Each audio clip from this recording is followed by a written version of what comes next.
Sir നമസ്കാരം. അമേരിക്കയിൽ നിന്ന് ഇന്ത്യയിലേക്ക് ഇല്ലീഗൽ എമിഗ്രൻസിനെ പുറത്താക്കിയ സംഭവവുമായി ബന്ധപ്പെട്ട് വലിയ ചർച്ചകൾ നടന്നിരുന്നു. അതുമായി ബന്ധപ്പെട്ട് നരേന്ദ്രമോദിയെ, ഡൊണാൾഡ് ട്രംപിനെയൊക്കെ വളരെ വലിയ രീതിയിൽ ആക്രമിക്കുകയും ഇതൊക്കെ എന്തോ ഒരു സംഘപരിവാരത്തിനേറ്റ തിരിച്ചടിയാണ് എന്നൊക്കെ പറഞ്ഞുകൊണ്ടുള്ള വലിയ ചർച്ചകളാണ് നടന്നുകൊണ്ടിരുന്നത്. പക്ഷെ ഇപ്പോ ഇത് അമേരിക്ക മാത്രമല്ല, ലോകത്തെല്ലായിടത്തുമുള്ള പ്രതിഭാസമാണ് എന്ന് തുടർച്ചയായി പറഞ്ഞുകൊണ്ടിരിക്കുന്നതിനെ സാധൂകരിക്കുന്ന തരത്തിലേക്ക് യൂറോപ്പിൽ പോലും, അതായത് UK-യിൽ നിന്ന് അവിടെ ഇല്ലീഗൽ എമിഗ്രൻസിനെ പുറത്താക്കാനുള്ള തീരുമാനം അവർ എടുത്തിരിക്കുന്നു എന്നാണ് ഏറ്റവും പുതിയ വാർത്തകൾ വരുന്നത്. അതിൽ നിരവധിയായ ഇന്ത്യക്കാരുണ്ട് എന്നാണ് മനസ്സിലാക്കുന്നത്. അപ്പോൾ ഈ ഇല്ലീഗൽ മൈഗ്രൻസ് എന്ന് പറയുന്നത് എല്ലായിടത്തും വലിയൊരു ബുദ്ധിമുട്ടാണ്, പ്രശ്നമാണ്. അതവരുടെ ദേശീയ സുരക്ഷയെ, ആഭ്യന്തര സുരക്ഷയെ ബാധിക്കുന്ന കാര്യമാണ്. അതിൽ യാതൊരുവിധ ഒരു കോംപ്രമൈസും ഇല്ല എന്നുള്ള രീതിയിൽ തന്നെയാണ് രാജ്യങ്ങളൊക്കെ പോകുന്നത്. അപ്പൊ ട്രംപിനെതിരെ കരഞ്ഞ ആളുകൾ ഇപ്പോൾ ഇനി ഈ UK-ക്കെതിരെ കരയാൻ തുടങ്ങുമോ? പാർത്ഥൻ നമസ്കാരം. വളരെ ഇൻട്രസ്റ്റിംഗ് ആയിട്ടുള്ള ഒരു ടോപ്പിക്കാണ്. കാരണം ഒരുപക്ഷെ ഇന്ന് ലോകത്തുള്ള വികസിത രാജ്യങ്ങൾ നേരിടുന്ന ഏറ്റവും വലിയ ചാലഞ്ച് എന്ന് പറയുന്നതിലൊന്ന് ഇല്ലീഗൽ ഇമിഗ്രേഷനാണ്. കാരണം ഒരു വികസിത രാജ്യത്തിനെ സംബന്ധിച്ചിടത്തോളം അവരുടെ വിഭവങ്ങൾ വളരെ കൃത്യമായിട്ട് അവരുടെ പൗരന്മാർക്ക് തന്നെ നൽകുക എന്നുള്ള ഒരു ഉത്തരവാദിത്തമുണ്ട്. പല വികസ്വര രാജ്യങ്ങളെ സംബന്ധിച്ചിടത്തോളം അവിടെയുള്ള ഏറ്റവും പ്രധാനപ്പെട്ട ഒരു കാര്യം, ആ രാജ്യങ്ങളിൽ നിൽക്കുന്ന ആൾക്കാർ കുറച്ചുകൂടി മെച്ചപ്പെട്ട ഭൗതിക സാഹചര്യം ആഗ്രഹിക്കുന്ന ആൾക്കാർ, കുറച്ചുകൂടി മെച്ചപ്പെട്ട വിദ്യാഭ്യാസം ആഗ്രഹിക്കുന്ന ആൾക്കാർ, അവരുടെ നാട്ടിൽ അതിനുള്ള മാർഗ്ഗമില്ല എങ്കിൽ വിദേശ രാജ്യങ്ങളിലേക്ക് പോകാനുള്ള സാധ്യത നമ്മൾ കാണുന്നുണ്ട്. ഇപ്പോൾ കേരളത്തിലടക്കം നമ്മൾ കാണുന്ന ഒരു പ്രവണതയാണ്, ഉന്നത വിദ്യാഭ്യാസ രംഗത്ത് മികച്ച കോഴ്സുകൾക്ക് വേണ്ടിയിട്ട് പുറത്തേക്ക് പോകുന്നു, പിന്നീട് മികച്ച തൊഴിലവസരങ്ങൾക്ക് വേണ്ടിയിട്ട് അവിടെ പോകുന്നു, അവിടെ നിന്ന് തന്നെ ഗ്രീൻ കാർഡ്, റെസിഡൻഷിപ്പ് ഒക്കെ വാങ്ങിയതിന് ശേഷം അവിടെ തന്നെ കഴിയുന്നതിന് വേണ്ടിയിട്ടും സിറ്റിസൺഷിപ്പ് എടുക്കുന്നതിന് വേണ്ടിയിട്ടുമൊക്കെ ആൾക്കാർ ശ്രമിക്കുന്നത് നമ്മൾ കണ്ടിട്ടുള്ളതാണ്. ഇതെന്തുകൊണ്ടാണ് സംഭവിക്കുന്നത് എന്ന് വെച്ചാൽ, നമ്മുടെ നാട്ടിലുള്ളതിനേക്കാൾ കൂടുതൽ മികച്ച ഭൗതിക സാഹചര്യങ്ങൾ, ബെറ്റർ ആയിട്ടുള്ള ലിവിങ് സ്റ്റാൻഡേർഡ്സ് ഒക്കെ തന്നെ ആ രാജ്യങ്ങളിൽ ഉണ്ട് എന്നതുകൊണ്ടാണ്. പക്ഷേ അമേരിക്ക പോലെയുള്ള, ബ്രിട്ടൻ പോലെയുള്ള വികസിത രാജ്യങ്ങളെ സംബന്ധിച്ചിടത്തോളം അവിടെ നിന്ന് പൗരന്മാർ മറ്റ് സ്ഥലങ്ങളിലേക്ക് അധികം പോവുകയല്ല ചെയ്യുന്നത്. ഒരു ജോലിയുടെ അസൈൻമെൻറ്റിനായിട്ട് പോവുക എന്നതിനപ്പുറത്തേക്ക് നമ്മൾ ഈ കാണുന്ന മാതൃകയിലുള്ള പഠനത്തിന് വേണ്ടിയിട്ടോ മെച്ചപ്പെട്ട തൊഴിലവസരങ്ങൾക്ക് വേണ്ടിയിട്ടോ മറ്റ് സ്ഥലങ്ങളിലേക്ക് കുടിയേറുക എന്നത് വളരെ പരിമിതമായിട്ടുള്ള ഒരു കാര്യമാണ്. അപ്പോൾ അങ്ങനെയുള്ള രാജ്യങ്ങളെ സംബന്ധിച്ചിടത്തോളം ഇവരൊക്കെ തന്നെ പ്രതീക്ഷിക്കുന്ന രീതിയിലേക്കുള്ള ഉയർന്ന വരുമാനം ലഭിച്ചുകൊണ്ട് ക്വാളിറ്റി ജോബ്സ് അവർക്ക് കൊടുക്കുക എന്ന് പറയുന്നത് കൂടുതൽ ശ്രമകരമാണ്. അപ്പോൾ അങ്ങനെയുള്ള ഒരു സാഹചര്യത്തിലാണ് അവരുടെ ഭൗതിക സാഹചര്യങ്ങൾ, അല്ലെങ്കിൽ അവരുടെ റിസോഴ്സസ്, അവിടെയുള്ള തൊഴിലവസരങ്ങൾ, ഇതിനെല്ലാം തന്നെ ചൂഷണം ചെയ്യുന്നതിന് വേണ്ടി കുറേയധികം ആൾക്കാർ ഇല്ലീഗലായി വരുന്നത്. ലീഗലായിട്ടുള്ള ഇമിഗ്രേഷൻ എന്ന് പറയുന്നത് എല്ലായ്പ്പോഴും കൺട്രോൾ ചെയ്യാൻ പറ്റുന്നത്.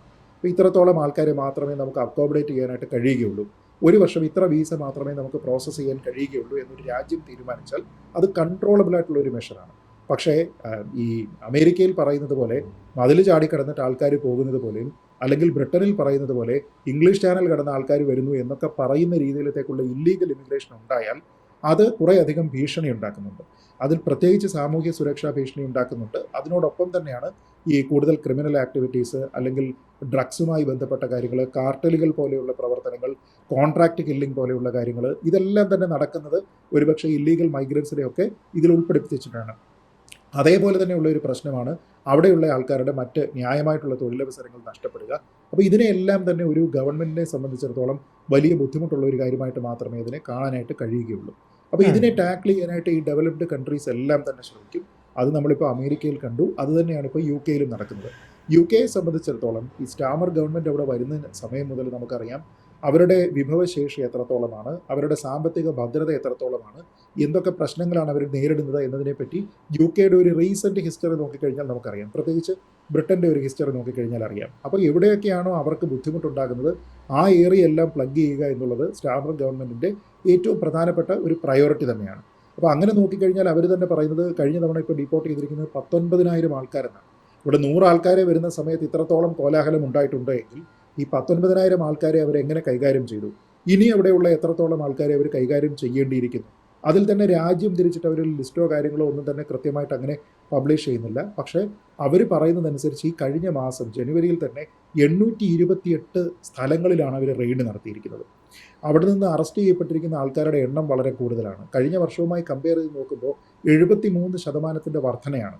അതിൽ തന്നെ ഇന്ത്യൻ റെസ്റ്റോറൻറ്റ്സുകളൊക്കെ അതിൽ തന്നെ അവർ പറയുന്നുണ്ട്, ഒരു പ്രത്യേക സ്ഥലത്തുള്ള ഒരു റെസ്റ്റോറൻറ്റ് അവിടെ നിന്നുള്ള ഇല്ലീഗലായിട്ടുള്ള ആൾക്കാരെയൊക്കെ തന്നെ അവിടെ നിന്ന് അറസ്റ്റ് ചെയ്യുന്ന ഒരു സാഹചര്യം ഉണ്ടായിട്ടുണ്ട്.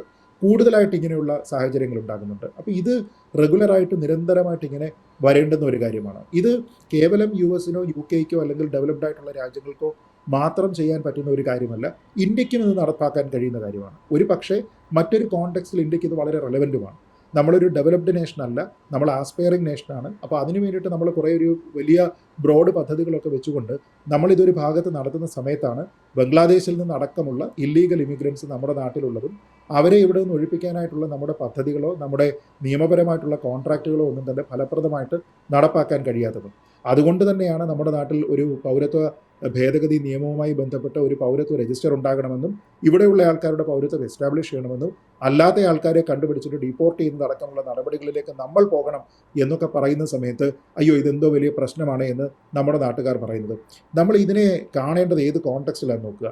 US-ൽ ഈ നടപടി ഉണ്ടാകുന്നു, UK-യിൽ ഈ നടപടി ഉണ്ടാകുന്നു, ഇന്ത്യയിൽ ഈ നടപടിയെ പറ്റിയിട്ടുള്ള പ്രാരംഭ കാര്യം തന്നെ വരുന്ന സമയത്ത് ഈ 3 രാജ്യങ്ങളിലെയും ജനത, ഈ 3 രാജ്യങ്ങളിലെയും പ്രതിപക്ഷം ഏത് രീതിയിലാണ് ഇതിനോട് പ്രതികരിക്കുന്നതെന്ന് ആലോചിച്ച് നോക്കുക. അമേരിക്കയിൽ നിന്ന് അനധികൃത കുടിയേറ്റക്കാരെ ഒഴിവാക്കണമെന്ന കാര്യത്തിൽ അമേരിക്കക്കാർക്ക് 2 അഭിപ്രായമില്ല. UK-യിൽ നിന്നാണെങ്കിലും അനധികൃത കുടിയേറ്റക്കാരെ ഒഴിവാക്കണമെന്ന കാര്യത്തിൽ UK-ക്ക് 2 അഭിപ്രായമില്ല. പക്ഷെ അവിടെ വിമർശനം വന്നിരിക്കുന്നത് എവിടെയാണ്? പ്രതിപക്ഷ പാർട്ടികൾ ഈ ലേബർ പാർട്ടിയെ വിമർശിക്കുന്നത് പോലും ഇതിനേക്കാൾ കൂടുതൽ ഫലപ്രദമായിട്ട് നിങ്ങൾ ഇത് നടപ്പാക്കണമെന്നാണ്. അതായത് കഴിഞ്ഞ മാസം 800-ലധികം റെയ്ഡ് നടത്തി 73% വർധന രേഖപ്പെടുത്തിയിട്ടുണ്ടെങ്കിൽ അത് പോരാ എന്നാണ് പ്രതിപക്ഷ പാർട്ടികൾ പറയുന്നത്. പക്ഷേ നമ്മുടെ നാട്ടിൽ ഇവിടെ ദേശീയ പൗരത്വ രജിസ്റ്റർ എന്ന് പറഞ്ഞിട്ടൊരു സംഭവം വന്നാൽ അയ്യോ ഇത് മുസ്ലിങ്ങളെ ആക്രമിക്കുന്നതിന് വേണ്ടിയിട്ടാണ്, മുസ്ലിങ്ങളെ ഇന്ത്യയിൽ നിന്ന് പുറത്താക്കുന്നതിന് വേണ്ടിയിട്ടാണ് എന്ന് പറഞ്ഞുകൊണ്ട് ന്യൂനപക്ഷങ്ങളുടെ ഇടയിലേക്ക് ഭീതി വിതച്ചുകൊണ്ട് ഭീതി കച്ചവടം നടത്തി ഇവരെ എങ്ങനെ ഒപ്പം നിർത്തിക്കൊണ്ട് ഒരു വോട്ട് ബാങ്ക് പൊളിറ്റിക്സ് കളിച്ച് രാഷ്ട്രീയത്തിലേക്ക് അധികാരത്തിലേക്ക് ഒക്കെ കടന്നു വരാൻ കഴിയുമോ എന്നാണ് ഇവർ നോക്കുന്നത്. അപ്പോൾ രാജ്യവുമായി ബന്ധപ്പെട്ട രാജ്യത്തിൻ്റെ ഏറ്റവും പ്രധാനപ്പെട്ട താല്പര്യങ്ങളുമായി ബന്ധപ്പെട്ട വിഷയങ്ങളിൽ പോലും ഇവർക്കൊക്കെ തന്നെ ഈ രീതിയിലത്തേക്കുള്ള ഭിന്നാഭിപ്രായങ്ങളാണുള്ളത്. പക്ഷെ മറ്റ് രാജ്യങ്ങളിൽ അങ്ങനെയില്ല. പിന്നെ ഇവരെ കൈകാര്യം ചെയ്യുന്നത് ഏത് രീതിയിലാണ്, ഡിറ്റൻഷൻ പോളിസി എങ്ങനെയാണ്, ഇവരെ ചേഞ്ച് ചെയ്യേണ്ടതുണ്ടോ എന്നൊക്കെ ചോദിച്ചു കഴിഞ്ഞാൽ ഇപ്പോൾ നമ്മൾ കണ്ടില്ലേ, ബ്രിട്ടനിൽ നിന്ന് ഇതേപോലെ തന്നെ ആൾക്കാരെ വിടുന്ന സമയത്ത് അവരിലും ആൾക്കാർ ചേഞ്ച് ചെയ്യപ്പെട്ടിട്ടുള്ള ആൾക്കാരാണ്. എന്ന് വെച്ച് കഴിഞ്ഞാൽ ഈ ആൾക്കാരെല്ലാം ഇല്ലീഗലായിട്ടുള്ള ആൾക്കാരാണ്. ഒരു രാജ്യത്ത് കടന്നു വന്നിട്ട് അവിടെ കഴിയുന്നത് തെറ്റാണ് എന്നും പിടിച്ചു കഴിഞ്ഞാൽ ഇതാണ് നടപടി എന്നും അറിയാമായിട്ടും അതിനു വേണ്ടിയിട്ട് റിസ്ക് എടുത്ത് വന്നിരിക്കുന്ന ആൾക്കാരെ സംബന്ധിച്ചിടത്തോളം അന്തം വിട്ടാൽ എന്ത് ചെയ്യും എന്ന് പറയുന്ന രീതിയിലത്തേക്കാണ്.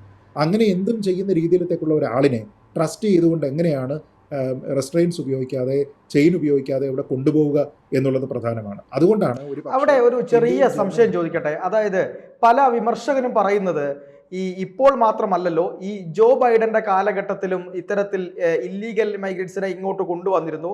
പക്ഷെ അന്ന് ഈ ചെയിൻ ചെയ്തിരുന്നില്ല, കൈകാലുകൾ ബന്ധിച്ചിരുന്നില്ല എന്നൊക്കെയാണ് സോഷ്യൽ മീഡിയയിൽ ഇരുന്ന് പറഞ്ഞുകൊണ്ടേയിരിക്കുന്നത്.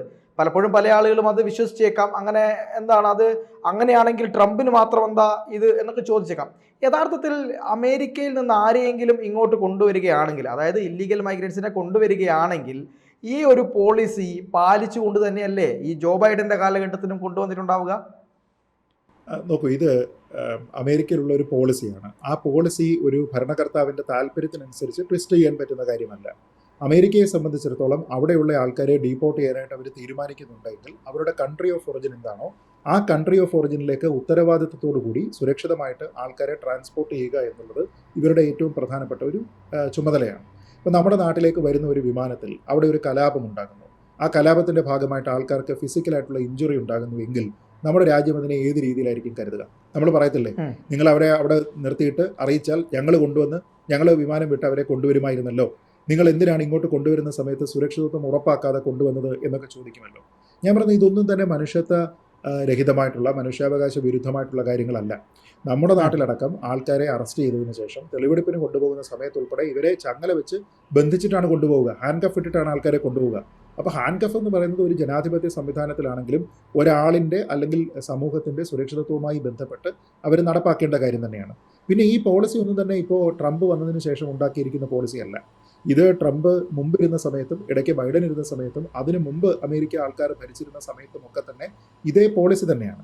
ആ പോളിസിയിൽ പറയുന്നത് റെസ്ട്രെയിൻസ് ഉപയോഗിക്കാം എന്നാണ്. ആ റെസ്ട്രെയിൻസിൽ തന്നെ ഇവർ പറയുന്നുണ്ടല്ലോ, ഹാൻഡ് കഫ് ഉപയോഗിക്കാം, അത് ഏത് സാഹചര്യത്തിൽ സ്റ്റീലിൻ്റേത് ഉപയോഗിക്കണം, ഏത് സാഹചര്യത്തിൽ പ്ലാസ്റ്റിക് ഉപയോഗിക്കാം, അവർ ബെല്ലി റെസ്ട്രെയിൻറ്റ് എങ്ങനെ ഉപയോഗിക്കാം, മാർട്ടിൻ ചെയിൻ എങ്ങനെ ഉപയോഗിക്കാം, കാലിൽ ഷാക്കിൾസ് എങ്ങനെ ഉപയോഗിക്കാം, ഇതുമായി ബന്ധപ്പെട്ട കാര്യങ്ങൾ പറയുന്നുണ്ട്. ഇത് സൈനിക എയർക്രാഫ്റ്റിൽ കൊണ്ടുപോകുന്ന സമയത്താണെങ്കിലും സിവിലിയൻ എയർക്രാഫ്റ്റിൽ കൊണ്ടുപോകുന്ന സമയത്തും ഇത് തന്നെയാണ്.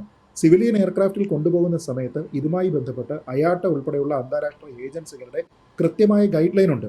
ആ ഗൈഡ് ലൈനിൽ തന്നെ പറയുന്നതനുസരിച്ച് മറ്റുള്ള ആൾക്കാരുടെ സുരക്ഷിതത്വവുമായി ബന്ധപ്പെട്ട് ഇങ്ങനെ ചെയ്ത് കൊണ്ടുപോകാം. അങ്ങനെ കൊണ്ടുപോകുന്ന സമയത്ത് അത് ഡിസ്ക്രീറ്റ് ആയിരിക്കണം. അത് പരസ്യമായിട്ട് ആൾക്കാർ കാണുന്ന രീതിയിലല്ലാതെ ഒരുപക്ഷെ ലോങ് സ്ലീവ് ആയിട്ടുള്ള ഷർട്ടൊക്കെ ഇട്ടതിന് ശേഷം ഇതിനെ കഴിവതും മറ്റുള്ള ആൾക്കാരുടെ ശ്രദ്ധയിൽപ്പെടാതെ കൊണ്ടുപോവുക എന്നുള്ളത് മാത്രമാണ്. ആ മാർഗത്തിൽ തന്നെയാണ് കൊണ്ടുവരുന്നത്. അതല്ല എങ്കിൽ ഇത്തരത്തിലുള്ള ഇല്ലീഗൽ ഇമിഗ്രൻസ് മാത്രം വരുന്ന ഒരു ഫ്ലൈറ്റിനേക്കാൾ എത്രത്തോളം അപകടം ചെയ്യുമെന്ന് ആലോചിച്ച് നോക്കുക. കുറേയധികം ആൾക്കാർ, സാധാരണക്കാരായിട്ടുള്ള സിവിലിയൻസ്, വിവിധ നാഷണാലിറ്റിയിൽപ്പെട്ട ആൾക്കാരുള്ള ഒരു ഫ്ലൈറ്റിൽ ഒരു ബന്ധനവും കൂടാതെ ഇങ്ങനെയുള്ള ആൾക്കാരെ കൊണ്ടുപോയി കഴിഞ്ഞാൽ അവരെന്തൊക്കെ ചെയ്യില്ല എന്ന് നമുക്കറിയാൻ കഴിയുമോ? അപ്പോൾ അതുകൊണ്ട് ഇതൊരു പോളിസിയുടെ ഭാഗമാണ്. ഡിസ്ക്രീറ്റ് ആയിട്ട് കൊണ്ടുപോയത് കൊണ്ട് ഒരുപക്ഷെ നേരത്തെയുള്ള അധികം ആൾക്കാരുടെ ചെയിൻ നമ്മൾ കണ്ടിട്ടുണ്ടാവില്ല. പക്ഷേ ഇതിൽ അങ്ങനത്തെ ഒരു ഡിസ്ക്രീറ്റ് ആയിട്ട് ചെയ്യേണ്ടുന്ന കാര്യമില്ല. കാരണം ഈ ഫ്ലൈറ്റ് എന്ന് പറയുന്നത് എക്സ്ക്ലൂസീവ്ലി ഇതിനു വേണ്ടിയിട്ട് പോയതാണ്. അതുകൊണ്ട് അതിലുള്ള ആൾക്കാരെ അങ്ങനെ തന്നെ കൊണ്ടുപോവുകയാണ്. പിന്നെ ഈ പോകുന്ന ആൾക്കാരെ എല്ലാം ചെയ്യുന്നതിൽ യാതൊരു തെറ്റും ഞാൻ കാണുന്നില്ല. കാരണം ഞാൻ നേരത്തെ പറഞ്ഞതുപോലെ ആ രാജ്യത്ത് പ്രവേശിക്കുമ്പോഴോ അഥവാ വിസ ഉണ്ടായിരുന്നുവെങ്കിൽ വിസ ഓവർസ്റ്റേ ചെയ്യുന്ന സമയത്തോ അവിടെയുള്ള ലോ എൻഫോഴ്സ്മെൻറ്റ് ഏജൻസികളെ കാണാതെ കണ്ണു വെട്ടിച്ച് നടന്നിരുന്ന സമയത്തോ ഇല്ലീഗലായിട്ടുള്ള ജോലി ചെയ്തതിന് ശേഷം ബാങ്ക് അക്കൗണ്ട് ഇല്ലാതെ കയ്യിൽ പണം വാങ്ങിയിരുന്ന സമയത്തോ സോഷ്യൽ സെക്യൂരിറ്റി നമ്പർ എടുക്കാൻ കഴിയാത്ത സാഹചര്യത്തിലോ ഒരു ചികിത്സ ആവശ്യമുണ്ടെങ്കിൽ ഇൻഷുറൻസ് ഇല്ലാത്തത് കൊണ്ട് ആശുപത്രിയിൽ പോകാൻ കഴിയാത്ത സാഹചര്യത്തിലോ പോലും സ്ട്രഗിൾ ചെയ്തിട്ട് അവിടെ നിൽക്കാനായിട്ട് അവർ തീരുമാനിച്ചിട്ടുണ്ടെങ്കിൽ അവർ ചെയ്യുന്നത് ഇല്ലീഗൽ ആക്ടിവിറ്റിയാണെന്ന് അവർക്കറിയാമായിരുന്നു. അങ്ങനെയുള്ള ആൾക്കാരെ പിടിച്ചാൽ ഇതാണ് ശിക്ഷാ നടപടി എന്നവർക്കറിയാമായിരുന്നു.